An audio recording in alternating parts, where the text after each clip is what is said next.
સુરત શહેરમાં દોડતી સિટી બસના સુરત મેઇન ડેપો ઉપર સક્રિય થયેલા કેટલાક ગઠિયાઓએ નવો કિમિયો અજમાવ્યો છે। સિટી બસમાં આપવામાં આવતી ટિકિટ જેવી જ ટિકિટ નજીવા રૂપિયા લઈ મુસાફરોને છેતરવામાં આપતા હોવાનું વાત સામે આવી, જેનું ચેનલ આઈ વિટનેસ દ્વારા આજરોજ રિલેટી ચેક કરવામાં આવ્યું। શહેરમાં દોડતી સિટી બસના સુરત મેઇન ડેપો ઉપર સક્રિય થયેલા કેટલાક ગઠિયાઓએ એક નવો કિમિયો અજમાવ્યો છે। ટિકિટ જેવી ટિકિટ નજીવા રૂપિયા લઈ મુસાફરોને છેતરાઈ દેવાની વાત સામે આવી, જેનું ચેનલ આઈ વિટનેસ દ્વારા આજરોજ રિયાલિટી ચેક કરાયું। અસલ સિટી લિંકના સિમ્બોલ સાથે મશીન પ્રિન્ટ ટિકિટ કોઈપણ મુસાફર થાપ ખાઈ જાય તેવી જ છે। હવે અહીંયા પ્રશ્ન એ છે કે સિટી બસના અલગ અલગ ટર્મિનલ પર આ પ્રકારની છેતરપિંડી ગ્રાહકો સાથે ક્યાંક શરૂ તો થઈ ગઈ એવી તપાસનો વિષય છે। સિટી લિંકમાં કામ કરતા કર્મચારીએ એક મશીન આપવામાં આવ્યું છે અને આ મશીન મારફતે ટિકિટ કાઢાય છે।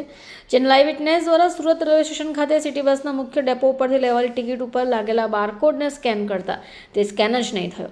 બસમાંથી બીજી વાર લેવાલી ટિકિટ સ્કેન થઈ ગઈ।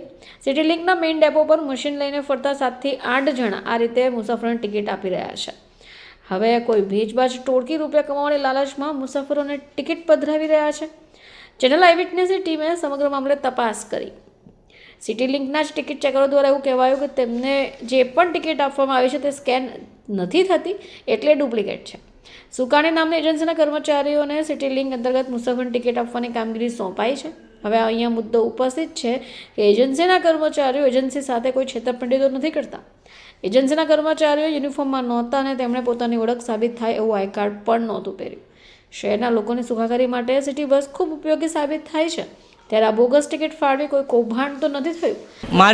મારી સ્કેન થઈ ગયેલી છે, મારી વેલિડ ટિકિટ થઈ ગયેલી છે।